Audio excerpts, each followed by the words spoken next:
Next game we'll take a look at, Vance is going down to Gaston County to take on Hunter Huss. Vance key in this one, be the better team. We just had Rocky River go to Hunter Huss and didn't exert their will in the first half. They got in a dogfight and had to pull it out late in the second half. Go in there with confidence, run your stuff. I know Coach Wilkes will have you ready. He's been doing a great job this season with a young team. He's got them already in one of the best teams in Charlotte. Go in there with confidence and exert your will early and get Huss down and, get them out of the game. For Hunter Huss, I think you got to control the outside and force Vance to grind it inside. Now, the reason why I say that is Vance has some home run hitters in that run game. And they love to run those counters that hit outside. And if you get sucked in, they're going to beat you to the outside with speed. Right. That's a guarantee. So you might maybe want to spread the box a little bit with your linebackers, keep them maybe outside the box, and force everything back inside to your inside linebackers and your D tackles. Don't let them get the big play to the outside. Make Vance grind out first downs. Make them run those dives and fullback traps and such to try to, contain them inside. That way you kind of shorten the game and give yourself a chance, to keep it close. But I really do see Vance going down there and being able to pull this one out. Yeah, for me, I think on the Hunter Huss side, first of all, you kind of said spreading out the defense, and I say it a lot, defend the edges, force it back inside.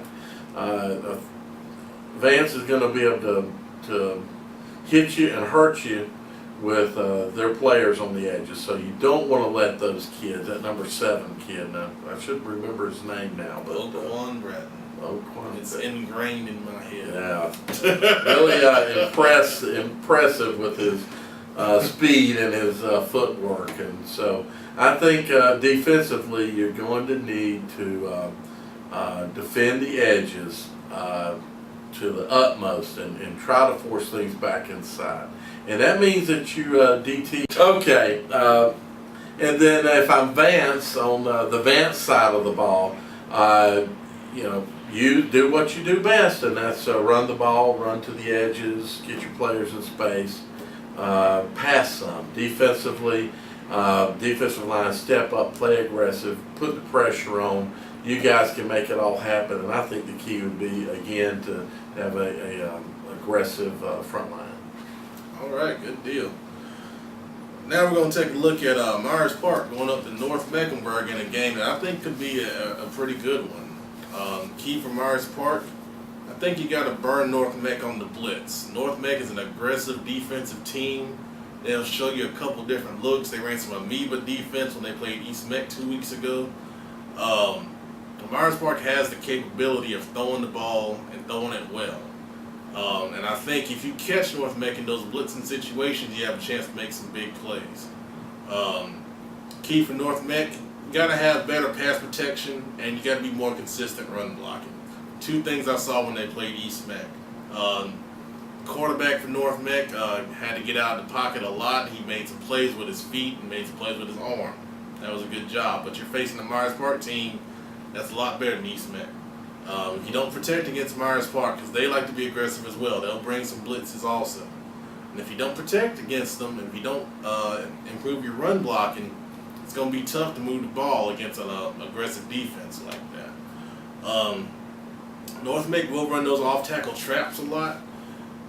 Myers Park has got to be disciplined in their blitz and make sure they don't overrun those things. If they pulling guard comes and that offensive line is able to seal that down, we call it blocking down and kicking out. If they're able to wash all that down and kick out, that guy could be off to the races, Will Santiago. So Myers Park has got to be disciplined and mix up the looks when they blitz and when they back off. But I think this has the potential to be a pretty good ball game here. Yeah, the important ball game, as we kind of mentioned earlier, for both teams. It's a big point in the season. North Mecklenburg out to a winning mark right now. Mm-hmm. Myers Park struggling to get to that point, and going into conference play, this is a big ball game. I think you mentioned aggressive defenses on both sides, and I like to attack aggressive defenses with screens. That's a good point. So I think for Myers Park, Alexander's great with the run, but also, think about some screen passes for him. Some traps and some counters, but also some screen passes. So get that defense off balance if they want to blitz and be aggressive. Attack that with your own stuff. Defensively, Myers Park is, as you say, I've seen them in one ball game this year, and they are very aggressive up front, and that aggression did hurt them in that ball game. So that actually was the reason they lost the ball game, was a screen pass was thrown against that aggression. Mm-hmm. So be aggressive, but you got to be smart. Know what's happening around you. Feel what's happening with those blockers, so you can feel if a screen is developing. Communicate. That's the ways to. North Mac's gonna be smart and attack that. So communicate. On the other side of the ball, I think North Mac needs to be able to establish run, and I think you've got some opportunity with the run against the North Mac defense. So establish the run, establish hitting the edges again. Defensively, Myers Park has got a heck of a weapon in their quarterback, and they've got a heck of a weapons in their receivers and in their running backs. So, this is kind of one of those games I think where the offense can hit you in both manners. So you're going to have to try to be solid in both areas. Your best bet is going to be to try to disrupt things in the backfield, and that being putting pressure on the quarterback. Keep your eyes on Alexander, because he should be getting a number of touches. So a key, I think, for Myers Park is to make sure that kid gets his touches, 15 to 25 touches, I think. All right. Last game we're going to take a look at here is Rocky River making a little trip over into Union County, taking on Marvin Ridge. Key for Rocky River, you got to get off to a fast start. You got to. This is the last game before conference. Marvin Ridge is having their struggles this season, even though they beat Pender County, whoever that is. I don't know. I've been to Pender County, so it's out there. Oh, okay. So even though they beat them last week, you still got a team that you should, beat, here. So get off to a fast start, especially offensively. Get some points on the board, get some yardage going, get some confidence up on the offensive side of the ball. The key for Marvin Ridge, you got to be able to make plays against man coverage. Rocky River's probably going to be aggressive in this game, try to get you out of the game early, which means they're going to lock up man on the outside. So if you got the guys on the outside to make plays, there are plays to be made if your guys can win the one-on-one battles. But you got to be able to make plays against those kind of looks. Right. So the big thing here, I don't believe this game should be close. Marvin Ridge is, they've had a tough season so far. But Rocky River's season's not gone that well either. So I agree. I think Rocky River should have a goal, and one goal is to score in every quarter of the ball game, and the second would be to score at least 14 points in the first quarter, maybe even 21. You got to come out fast. You got to get that offense going.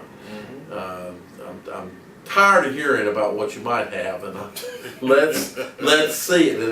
In a game like this, I think you should be able to do it. So that's what I think you should work on is whatever it takes, run or pass.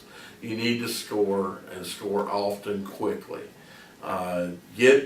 Let's see and get those kids into that flow. Defensively, just locked down. I don't really think you're going to have much of a trouble shutting down. Pender was, I think, a 1A. 1A school. 0-3 in their 1A. So not a very, that 70-6. Yep, that's what the score was. doesn't really indicate to me, because I think as I look further, Marvin Ridge is giving up 45 points to both Otter Count and 1A Western Montgomery.